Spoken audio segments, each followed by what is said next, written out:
पहला तो हमारा क्वेश्चन क्या हम ये देखते हैं। तो हमें एक 2D मैट्रिक्स दिया है और हमें बोला है कि ये जो मैट्रिक्स है वो सॉर्टेड है। सॉर्टेड का मतलब क्या है कि ये जो एलिमेंट्स है ये असेंडिंग ऑर्डर में अरेंज्ड है सच दैट कि जो मेरा फर्स्ट रो का लास्ट एलिमेंट है that will be always similar always smaller than the second row का फर्स्ट एलिमेंट। जैसे यहाँ पे 7 है, 7 is smaller than 10, 20 is smaller than 23, so on and so forth. अब मेरा क्वेश्चन ये है कि मुझे एक टारगेट दिया है, टारगेट यानी मुझे एक इंटीजर नंबर दिया है और मुझे बोला है कि क्या वो नंबर इस मैट्रिक्स में है या नहीं। तो लेट्स से मुझे पूछा है कि मेरा टारगेट 11 है, तो मुझे पूछा कि 11 इस मैट्रिक्स में एग्जिस्ट करता है या नहीं। अगर करता है मैं सिंपल ट्रू आउटपुट कर रही हूँ, और अगर नहीं करता, लेट्स से मेरे को 32 बोला रहता, 32 नहीं है इस मैट्रिक्स में, तो वो फॉल्स आउटपुट करता है ना। अब इसको हम कैसे सॉल्व करेंगे? तो पहला तो मेरा वे है ब्रूट फोर्स मेथड। तो इसमें क्या होता है कि मेरे पास मैट्रिक्स दिया है, अब मैं क्या कर रही हूँ, मैं इस मैट्रिक्स के हर एक एलिमेंट को ट्रैवर्स कर रही हूँ जब तक मुझे 11 नहीं मिल रहा। लेट्स से मेरा 11 इज द टारगेट ये, ठीक है। तो इसमें आई am using, I have number of रोज, तो उसके लिए मैं एक फॉर लूप यूज कर रही हूँ जो नंबर ऑफ रोज इटरेट करेगा, और मैं एक फॉर लूप यूज करूंगी जो उस हर एक रो में एक एक एलिमेंट को ट्रैवर्स करेगा। अब इसमें क्या है कि मेरी जो टाइम कॉम्प्लेक्सिटी है वो बनेगी O of n into m, where n is number of rows, m is number of columns. अब the thing is this is not efficient. Okay, how do I make this efficient? Is I need to solve this in O of log n into m. Now how do I do this? I so what do we do? Since अपने को पता है कि अपना ये जो matrix है वो सॉर्टेड है, तो हम बाइनरी सर्च यूज करेंगे। अब बाइनरी सर्च क्या होता है कि लेट्स से मेरे पास एक मैट्रिक्स है, ठीक है, और 10 है, 20 है, 30 है, 40 है। अब बाइनरी सर्च में हमेशा एक सॉर्टेड मैट्रिक्स लगता है, यानी my number should be in ascending order. Now what I essentially do in binary search is I divide the matrix in half. So यहाँ पे मेरा मैट्रिक्स का लेंथ इज मेरा 1D एरे का length is 4, I am dividing it into half, ठीक है। अब मैं इसको डिवाइड बाय 2 किया तो मेरा इंडेक्स पोजीशन 2 आया।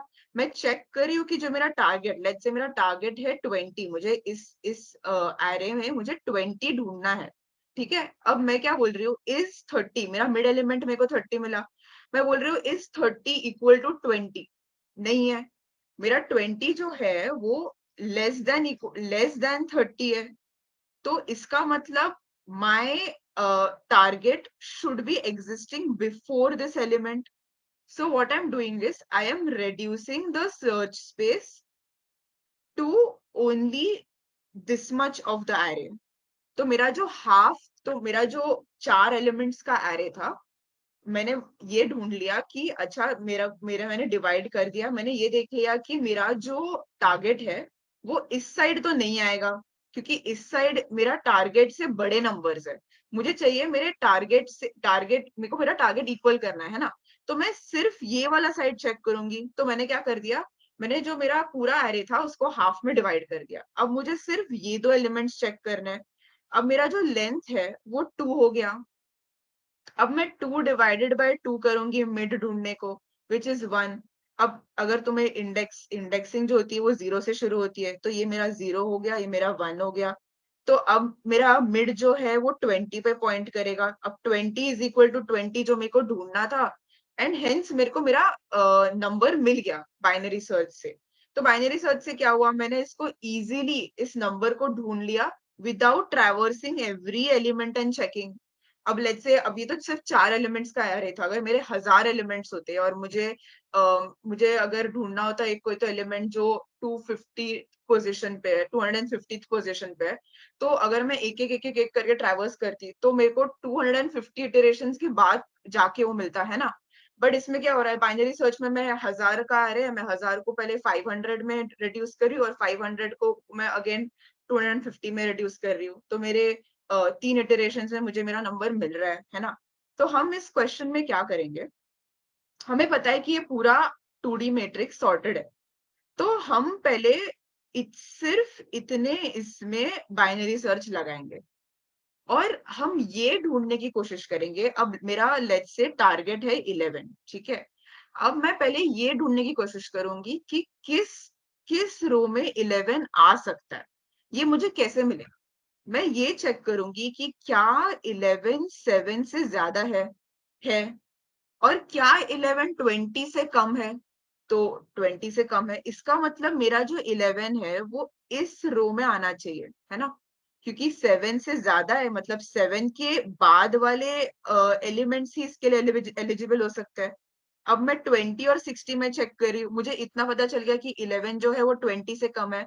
तो बचे मेरे सिर्फ इतने एलिमेंट्स जिधर मेरा 11 आ सकता है ना।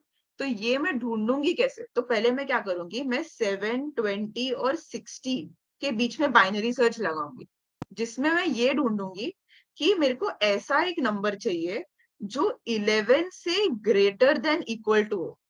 अब 11 से ग्रेटर देन इक्वल टू 20 भी है और 60 भी है, ठीक है। लेकिन इन दोनों में से स्मॉलेस्ट कौन सा है? वो है 20। और तो मुझे ये समझ आ जाएगा फिर कि 20 वाले रो में कहीं ना कहीं 11 है। फिर मैं अगेन इस रो में बाइनरी सर्च लगाऊंगी मेरा एलिमेंट 11 ढूंढने को, ठीक है। अब इसका हम एक बार कोड देख लेते हैं। तो इधर तक किसी को कोई क्वेश्चन या ऐसा कुछ है? Guys, any questions?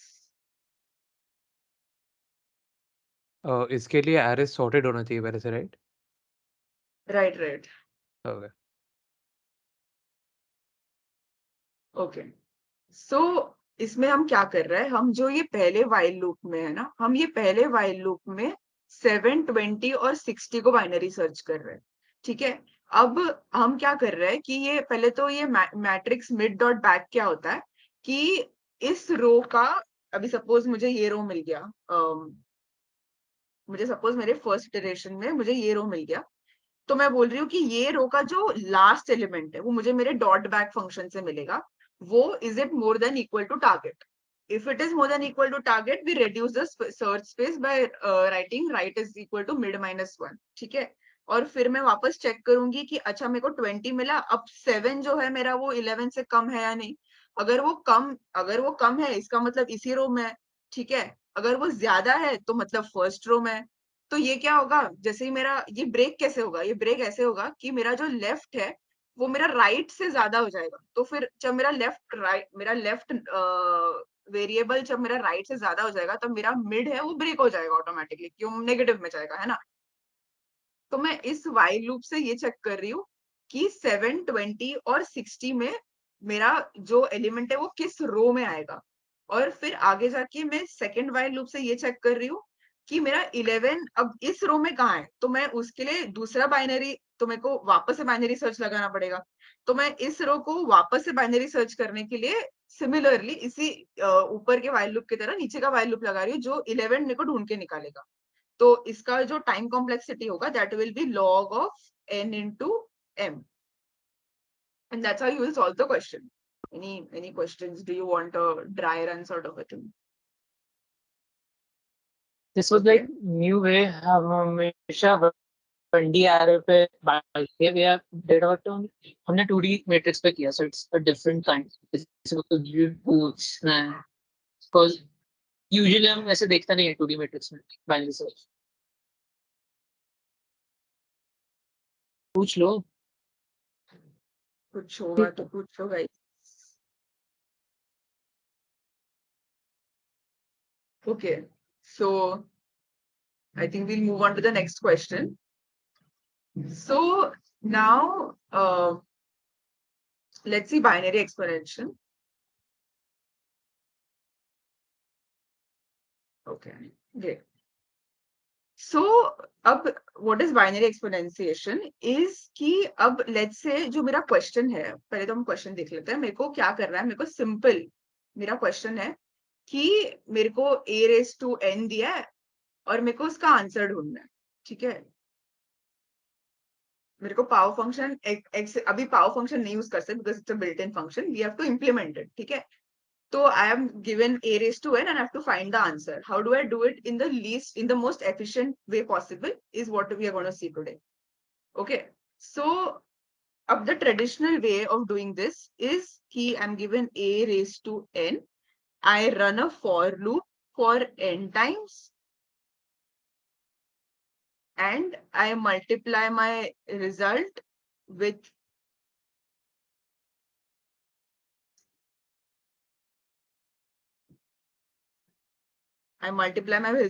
a every time. तो इसमें क्या हो रहा है कि मेरी जो टाइम कॉम्प्लेक्सिटी है that is O of n because I will be running the for loop for n times. ठीक है, लेकिन अगर मेरे को इसको रेड्यूस करना है, मेरे को इसको ज्यादा एफिशिएंट बनाना है, तो हम क्या करेंगे, हम इस एल्गोरिथम से इसको log n में करेंगे. अब इसका फायदा क्या है, लेट्स से मेरे को a रेज टू n दिया है जहां पे मेरा n is equal to 10 raise to 9. अब अगर मैं इसको ट्रेडिशनल वे से करूं तो मेरे को 10 रेज टू 9 इटरेशंस लगेंगे, जबकि अगर मैं इसको बाइनरी एक्सपोनेंशिएशन से करूं तो मुझे सिर्फ 32 इटरेशंस लगेंगे. तो if you see it's a drastic change from 10 raised to 9 to 32. So how are we achieving this? Is now let's say I have a number a raised to 1. Let's take it x raised to 1. ठीक है, तो x raised to 1 है. ठीक है, अब अगर मेरे को x raised to 2 तक जाना है तो मुझे कितने इटरेशंस लगेंगे? मुझे एक इटरेशन लगेगा, है ना, कि मैं इसको x से मल्टीप्लाई कर दूंगी.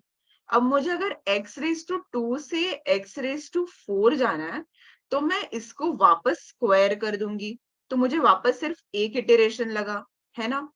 तो सिमिलरली अगर मैं एक ऐसा पैटर्न जैसा लिखूं तो x raise to 1, x raise to 2, x raise to 4, x raised to 8, and then x raised to 16. Every one of these things, every one of these operations will take only one iteration. Okay?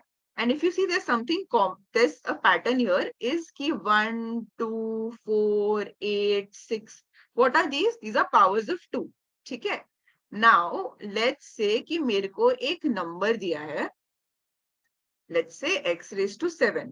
तो हम essentially इसमें क्या कर रहे हैं, हम इसको express करेंगे एज पावर्स ऑफ 2. ठीक है, तो ये हम कैसे अचीव करेंगे, हम बोलेंगे कि जो मेरा 7 है इसका बाइनरी इक्विवेलेंट इज 1 1 1, है ना, which is nothing but 2 raise to 0, 2 raise to 1 और 2 रेज टू 2. अब अगर मैं इसको अगर मेरे को x रेज टू के इसमें लिखना है तो मैं इसको लिखूंगी कि x raise to 7 is nothing but x raised to 2 raised to 2 into x raised to 2 raised to 1 into x raised to 2 raised to 0, which is equal to x raised to 4 into x raised to 2 into x raised to 1. अब with laws of exponents, x raised to 7 is nothing but x raised to 4 plus 2 plus 1, which is equal to 7, है ना. तो what I'm doing is मैंने 7 को powers of 2 के form में express कर दिया है, जिसमें मेरे को अब सिर्फ x raised to 2 और x raised to 4 को मल्टीप्लाई करना है 7 मिलने को.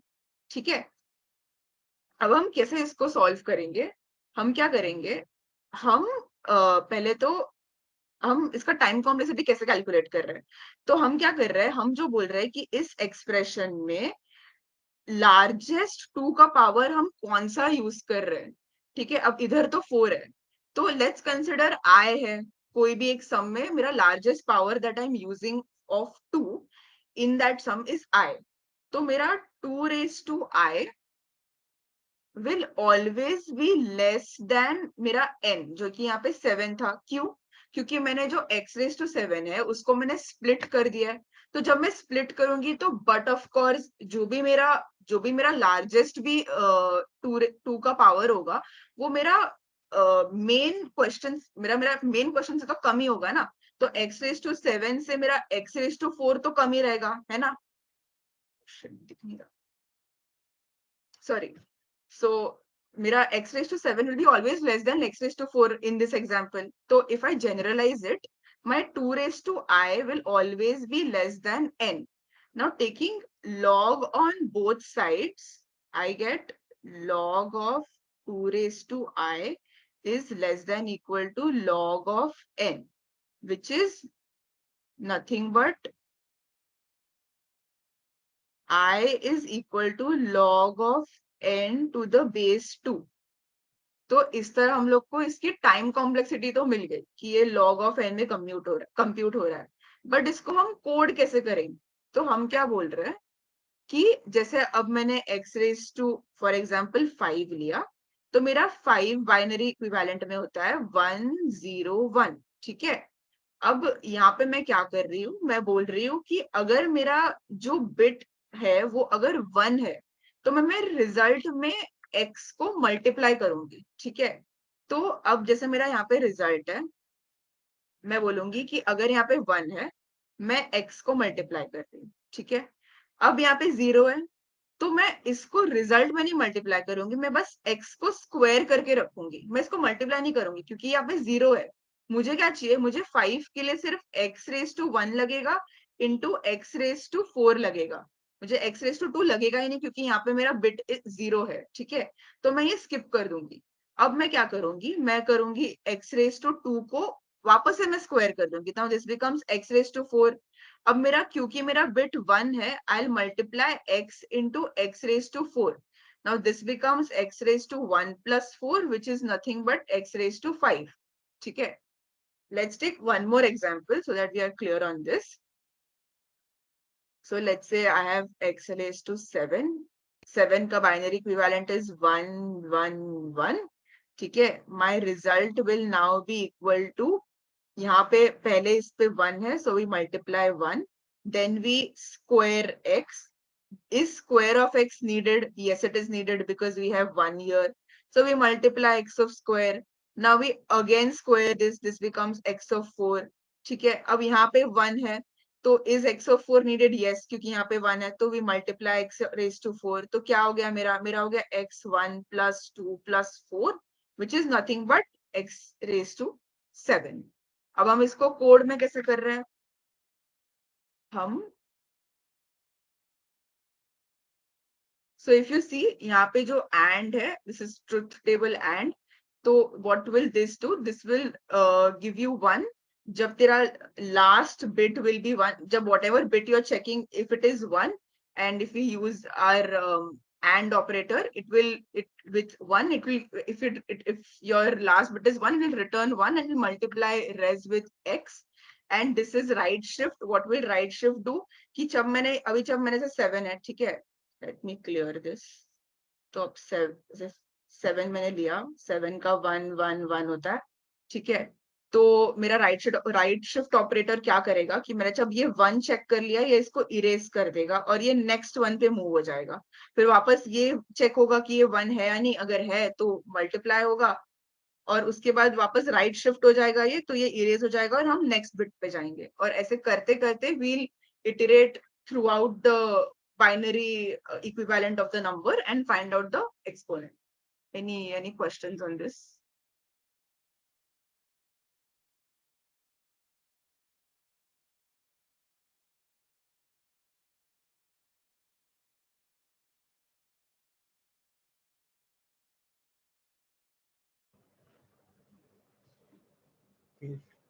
Feel free to ask question, guys. This is the first time you're looking at a new algorithm, right? It might be that समझा ना हो या सब कुछ समझा हो. Do let us know what's going through your head, right? So we can help you out.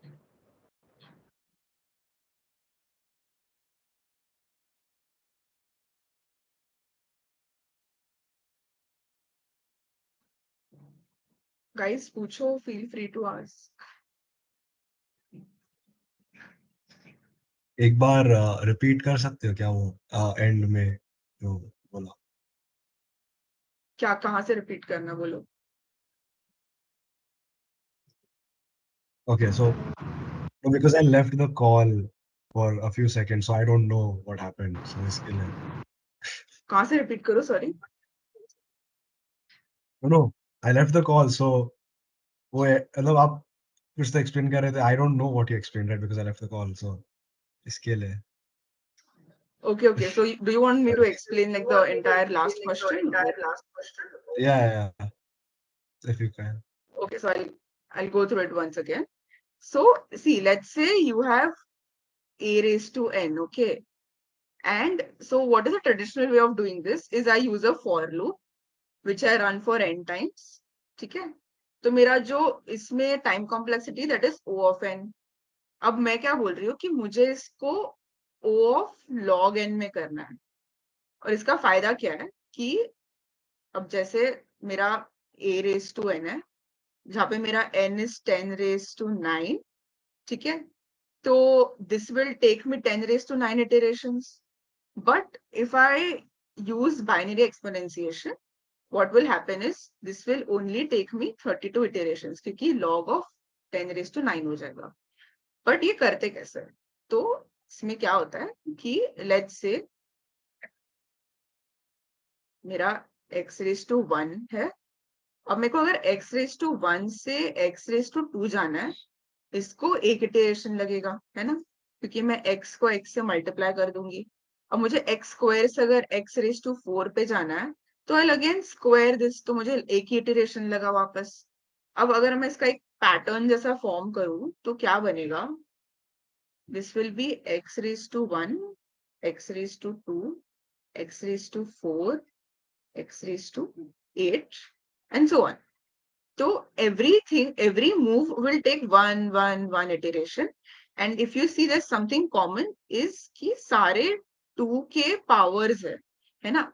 तो हम बाइनरी एक्सपोनेंशिएशन का बेसलाइन मतलब क्या है कि जैसे हम x रेज टू 7 लिख रहे हैं या x raise to whatever number, हम इसको इन पावर्स ऑफ 2 एक्सप्रेस करने की कोशिश करें. तो how are we doing this is, अब जैसे 7 का इक्विवेलेंट बाइनरी इक्विवेलेंट इज 1 1 1, तो मेरा 2 रेज टू 0 हो गया, 2 रेज टू 1 हो गया, 2 रेज टू 2 हो गया. तो इसका मतलब क्या है कि 2x raise to 2 raise to 0 into x raise to 2 raise to 1 into x raise to 2 raise to 2 which equals to x raised to 4 into x raised to 2 into x raised to 1, which gives me x raised to 4 plus 2 plus 1, which is equal to 7. है ना?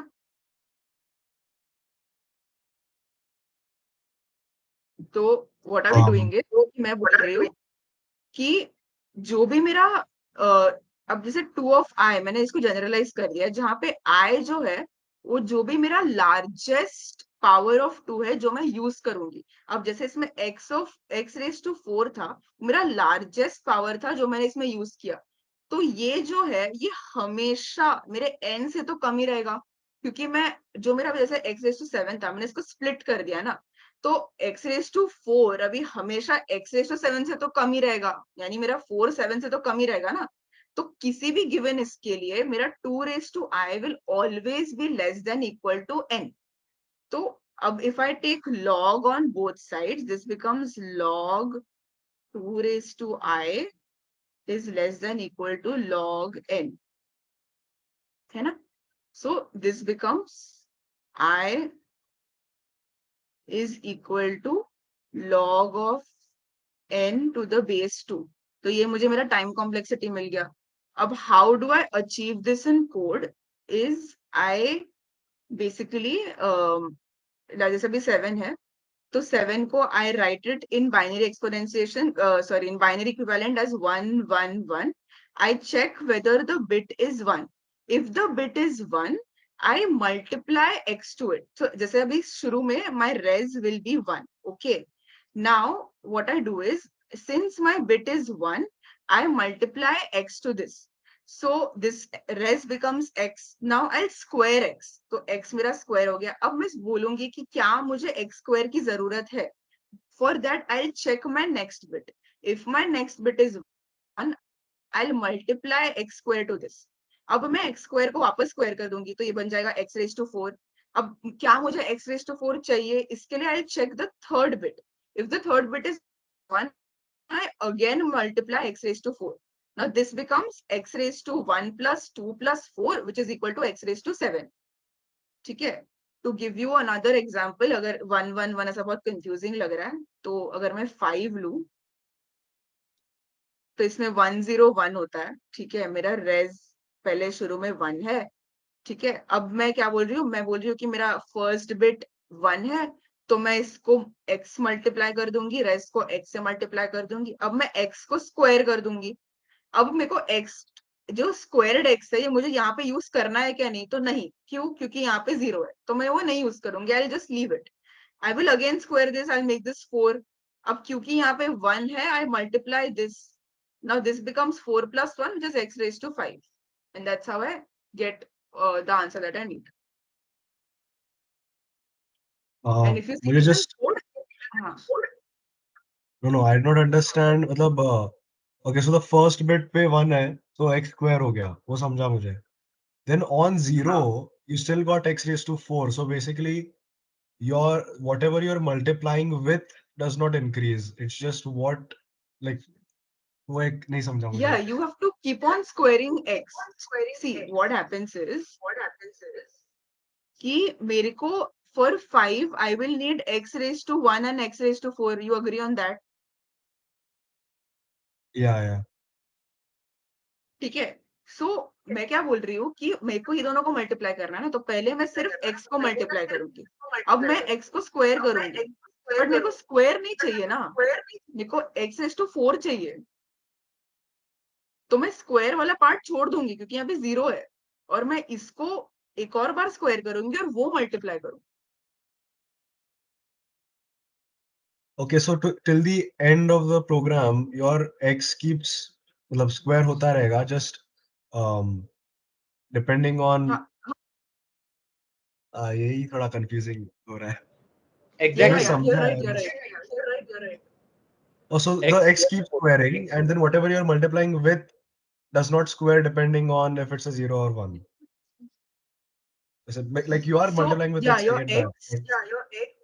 your x keeps squaring, and whether this squared thing will get multiplied to your final result depends on the bit. If it's 0, it gets if it's 0, it doesn't get multiplied. If it's 1, it gets multiplied. Okay, got it. Yeah. Okay. Okay. And इससे what is happening is right shift हो रहा है. तो पहले मेरा 1 check हुआ, फिर right shift हुआ to 0, तो मेरा basically 1 gets deleted and it checks whether my next bit is 0 or 1.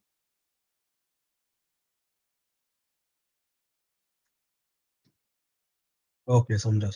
And ठीक है. Any other questions?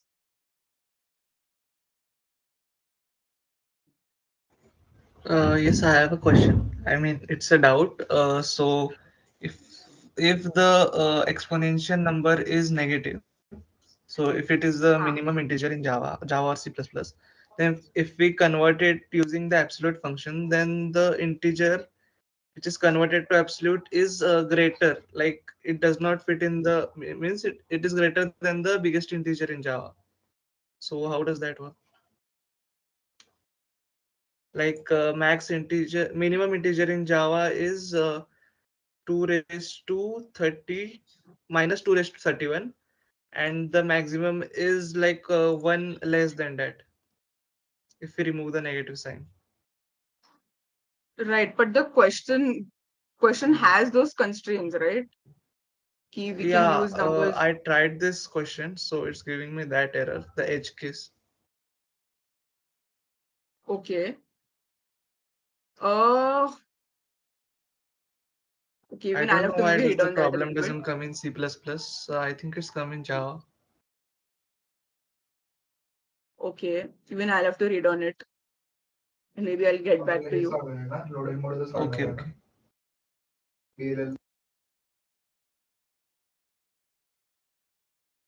Okay, so then we'll, I think, wrap up the session.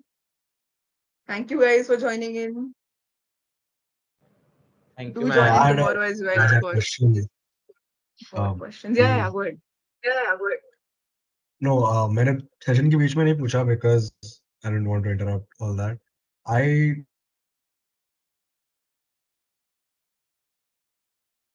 kind of like I don't really understand what that is. What? The x thing, the binary exponential thing. No. Okay.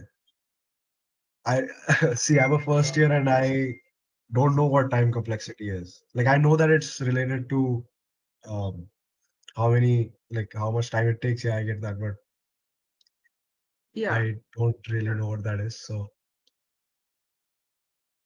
Okay, so time complexity is basically कि तेरा जितना भी sample space है उसके हिसाब से time complexity calculate होता है, ठीक है।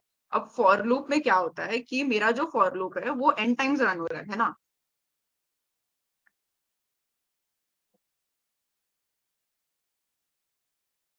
So if my for loop is running for n times, I say my time complexity is O of n, which is the worst case. O मतलब worst case होता है। okay, तो got it. it is iterating through n times वो जा रहा है, तो मैं बोल रही हूँ कि अगर मेरे को लास्ट एलिमेंट निकालना हो तो मेरे को n इटरेशंस लगेंगे वो निकालने को।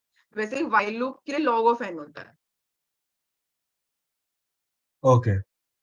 You can also Because see if you want the हाँ yeah go ahead. क्या? What I suggest is कि I think we have put in some videos and resources. You can watch those videos क्योंकि वो बहुत अच्छे हैं. You will understand अच्छे से कि how this complexity actually works. It will help you in a lot of problems.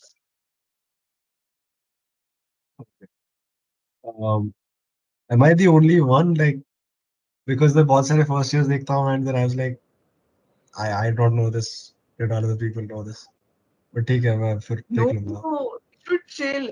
See, I'll tell you, everyone is in the same boat. ठीक है, ऐसा लगता है कि सब लोग बहुत बहुत कुछ कर रहे हैं, हम ही नहीं कर रहे हैं, ऐसा नहीं होता है. Just see, it's your time to upskill है ना. तो तू start today, तो तू भी हो जाएगा upskill and भाई everybody is in the same boat. देखो, you're seeing people जो लोग ने बहुत कर लिया अब तक, but there are people जो लोग ने अभी तक नहीं किया and they are with you, ठीक है. So don't worry. First year में सब ऐसे ही होते हैं. It's fine. Yeah, okay. I'll watch about it. I'll see the resource. Yeah, great. Okay, so I think we can conclude the meet. So thank you guys for joining in. I hope you had fun.